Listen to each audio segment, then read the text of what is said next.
This is one of the strongest teams in Genshin Impact. Between the ability to lock down enemies and do insane area of effect damage, it's amazing. But I want to show you how to make a team just as good as this, even if you don't have 5-star characters, even if you aren't maxed level.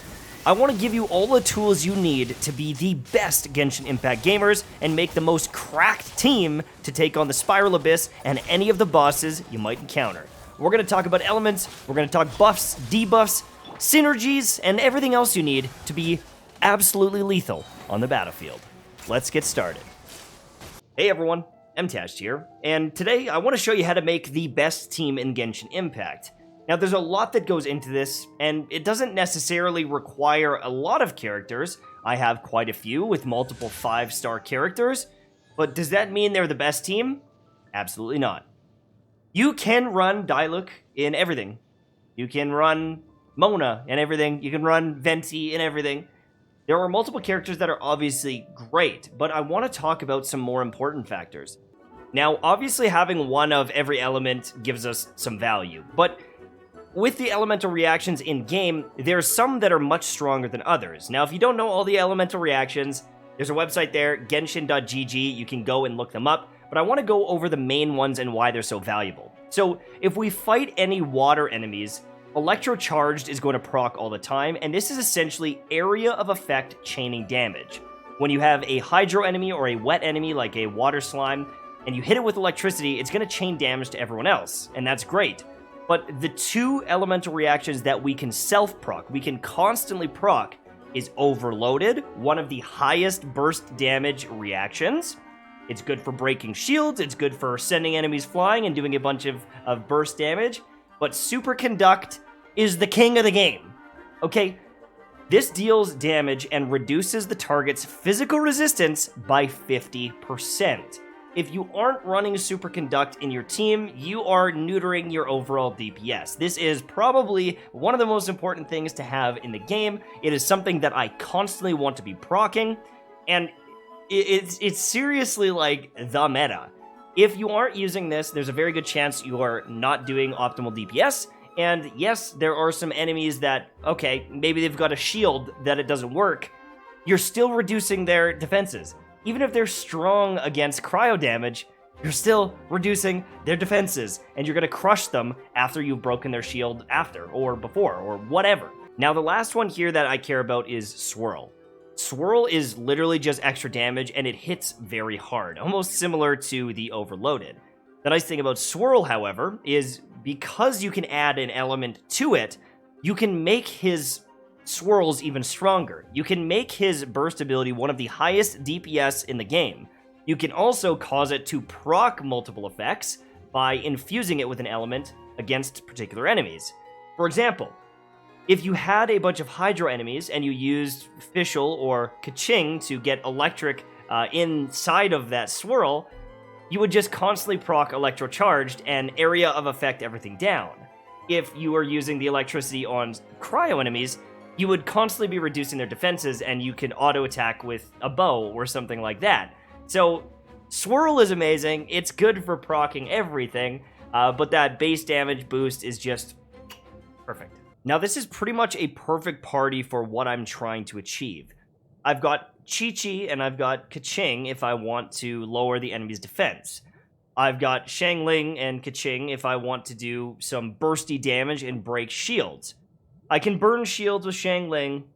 I can electrocute stuff with Kaching. Obviously, mixing a bunch of elements is great, but when you pair these all together, I have the opportunity to take out anything in the game. Now, this is a all-around great team. This is a team that can beat pretty much any activity in the game and stomp it. But in particular activities, where you know there's a particular enemy, maybe there's something that's stronger, and I want to give you an example. There are certain enemies in the game with strengths and weaknesses. I can have all the DPS in the game, but if I'm not equipped for the situation, if I'm not equipped to deal with this, I'm going to have trouble.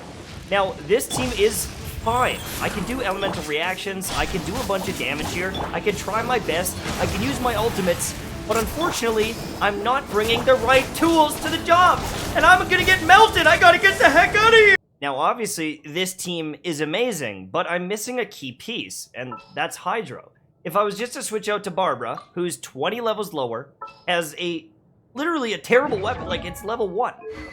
Okay, it's level 1. It's got a good passive on it. But Barbara is not equipped.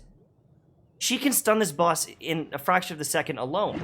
If you don't go into a battle knowing what you're fighting, it doesn't matter how good your team is. Look at this. Watch Barbara. Look at her. She's chunking it. Look at this. She stunned it in a fraction of the time. Now, I talked about this in another video of mistakes people are making, but there is no best team. There is building a team for a situation. All right, so we know about elements. We know about choosing a party that's good for a particular fight, but what about elemental resonance? Now, I've talked about elemental resonance a couple of different times, but I want to explain why this is so important and some situations where you really want to dive into this. So, if you look at the Fervent Flames, this is using 2 fire characters, you're going to get a 25% increase to your attack damage. So, if you know that you don't need any crazy elemental overloads and stuff, you could just run the double fire characters and whatever else you might need, maybe some heals or some other CC, and you win. You get 25% extra damage, and you just win even harder. So if there's a particular fight, such as, oh, I don't know, this idiot on the map right here, you know, something like this, where in order to beat it, you need to do some elemental reactions, doesn't matter which ones, you could use 2 fire characters. You can hit extra hard, you can do a bunch of damage, you can smash it. But if you think you're going to take that into every fight and dominate, well, you're crazy. Okay, so I've used Venti's, and I've used Kaching's ultimate abilities. So she's got a little bit of her ultimate there. But when I run up and use my E attack on Venti, or with Venti, I'm going to get 3 orbs, elemental orbs, and they're going to be animate. Okay, so I'm going to use that. I'm going to run away. You can see 1, 2, 3, ba, ba, ba. And you can see how much energy I got back on my burst. Well, look at Kaching. I got much less. Now, everyone is going to get their energy back. And you want to be spamming your abilities on everyone. Because if you're not generating elemental orbs.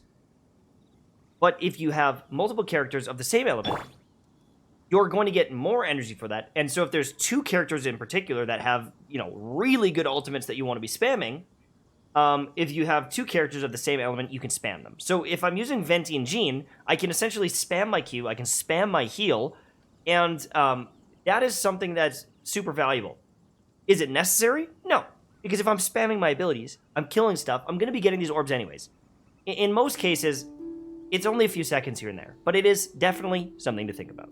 Alright, so another big thing with picking a god tier team is CC. Can you shut down the enemy or stop them from hurting you or debuff them in other ways? So we've got the elemental reactions, we've already seen that, but is there full-on CC? Venti has his burst ability that picks up enemies and it completely locks them down. It's one of the best abilities in the game. But unfortunately, with some of the other heavy enemies, that doesn't work. And so you might need something else, maybe such as Chi-Chi, who can freeze. Because there's some enemies in the game that are really annoying, and maybe you just want to freeze them for a few seconds, get them out of your hair, and then combo the hell out of them, right? If you get that extra couple of seconds, that can be a lot. It can save your life. And so an example of this might be these hedgehog enemies. They're really annoying. They roll around. They go under the ground. Okay? I can try to burst them with Venti. I can try to lock them down, and it's not going to happen. But if I run up with my girl Chi-Chi and I go, hey, settle down. I can throw in a little bit of fireball? Okay, you want a little bit of fire? I'll throw you fire. Okay, I'll throw you freaking fire. Oh, what? You want me to just do this? I can do that as well. I can Omni Slash. What am I, in the bushes? I honestly think Venti, for the majority of content in the game, is the best. He can group up enemies in a way that pretty much no one else can, and the swirl effect is insane. Now, the next big one is an electric character, and I don't really care who it is. Use Kaching, or, in my opinion, Fischl is one of the best characters in the game. She is like S tier. As a 4-star character, Fischl is insane. And you now have access to lightning. But here's the big thing, is you need an electric character. I think electric is one of, if not the best element in the game, because of how it interacts with the other ones. You've got the overload, you've got the superconduct, you've got the electrocharge. There's so many things that go right when you're using electric. And so unless you're fighting some electric enemy, obviously that's going to shut you down. But in the majority of situations you're going to run into in the game, electric is nuts. Now, I think you should also have fire to deal with the other stuff that electric can. Does it have a shield? Burn it, right? You can use this for exploration, you can use it for a bunch of stuff, but any fire character is good. You got Diluc, go for it. I don't care. You want to use Amber? Honestly, I don't care. I think Xiangling is really, really good. But I think a fire character is a must. And now, honestly, you could use a water character here. You could use, Jean and get the other stuff. But I think that Chi-Chi in this team is the best in the game. She's a great healer. And the cryo mixed with the electric and debuffing them is amazing. Having access to this on every single character in every single fight, I think that it's the most valuable in the game. And so I don't care if you swap out Venti. I don't care if you swap out Fischl. But if you have this setup, you can complete pretty much anything in the game. Now, if you want to specialize and do double fire characters for that elemental resonance, that's awesome. Building a team is important, but I think that if you're looking for the best all-around team, something like this, absolutely god tier. Thank you so much for watching. I hope you enjoyed, and I will see you soon, my friends. Now, if you're wondering where I get the energy to make all these videos and be streaming 24/7, it's advanced.gg/mtashed. The mtashed Mango Splash favor, it's almost back in stock. It is a pre-order right now for the next week or so, but you can get your hands pre-ordered on the mtashed Mango Splash. Get all the energy. This thing is delicious, and you get 10% off. Advanced.gg/mtashed. Use code mtashed for 10% off.